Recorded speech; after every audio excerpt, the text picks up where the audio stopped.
A full year had passed since our divorce, yet some nights I still found myself lying awake, staring at the ceiling, wondering where everything had gone wrong. For 7 years, Sarah and I had built a life together, full of laughter, plans, and shared dreams. But over time, the cracks began to show. Conversations about the future faded, replaced by arguments that came more often than smiles. When she finally said she wanted a divorce, I didn't fight her.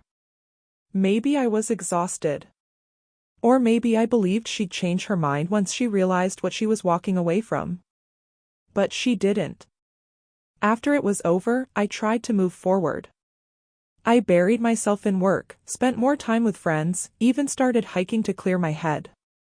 I cut out every reminder of her, no photos, no messages, nothing. She'd moved to another city, and for the first time in years, our lives no longer touched. I thought that was how it would remain. Then, one rainy evening as I was leaving the office, my phone buzzed. When I saw her name on the screen, I froze.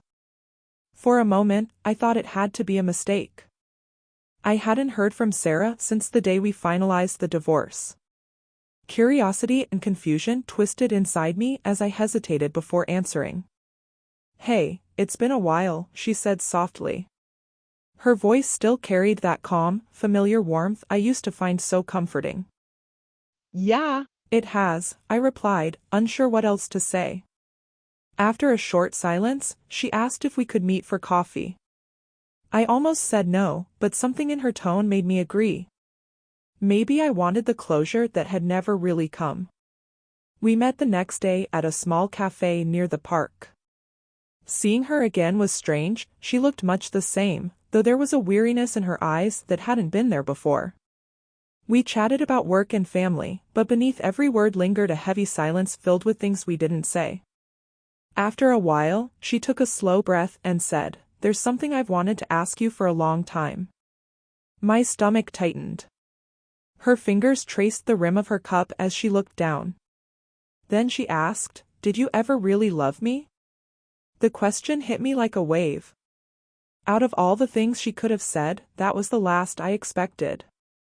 My mind went blank, and then the memories came rushing back, the good days, the laughter, the nights we spent dreaming about the future. I remembered how deeply I'd loved her, even as everything was falling apart. But I also remembered the shouting, the distance, the quiet ache of being in a marriage that had already ended long before the papers were signed. I met her eyes and finally said, "Yes. I loved you more than you'll ever know."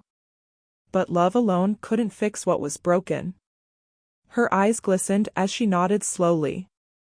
It seemed she had needed that answer, even if it hurt. Neither of us spoke for a while. The silence felt heavy, yet oddly peaceful.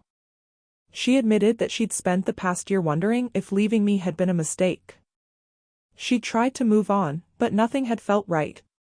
Every relationship after ours felt empty, without depth. I wanted to tell her I thought about her too, that I missed her laugh, and the way she could make an ordinary day feel special. But I also knew that going back would only reopen wounds that had just begun to heal.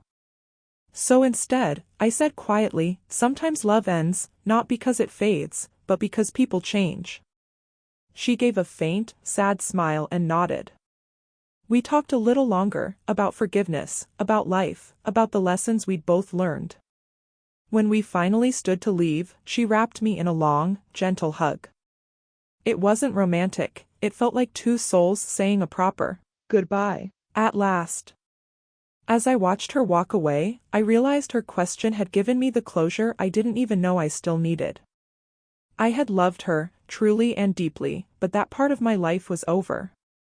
That night, I went home and deleted her number, not out of anger, but with a quiet sense of peace.